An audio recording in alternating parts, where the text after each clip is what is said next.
شروع اللہ کا نام لے کر جو بڑا مہربان نہایت رحم والا ہے۔ ان کی مثال اس شخص کی سی ہے جس نے شب تاریک میں آگ جلائی، جب آگ نے اس کے ارد گرد کی چیزیں روشن کی تو اللہ نے ان لوگوں کی روشنی زائل کر دی اور ان کو اندھیروں میں چھوڑ دیا کہ کچھ نہیں دیکھتے۔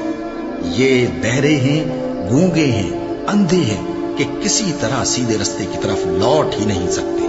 یا ان کی مثال میں کسی ہے کہ آسمان سے برس رہا ہو اور اس میں اندھیرے پر اندھیرا چھا رہا ہو اور بادل گرج رہا ہو اور بجلی کوند رہی ہو تو یہ کڑک سے ڈر کر موت کے خوف سے کانوں میں انگلیاں دے لے۔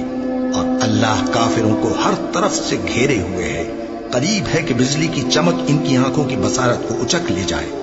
جب بجلی چمکتی اور ان پر روشنی ڈالتی ہے تو اس میں چل پڑتے ہیں، اور جب اندھیرا ہو جاتا ہے تو کھڑے کے کھڑے رہ جاتے ہیں۔ اور اگر اللہ چاہتا تو ان کے کانوں کی سنوائی اور آنکھوں کی بینائی دونوں کو زائل کر دیتا۔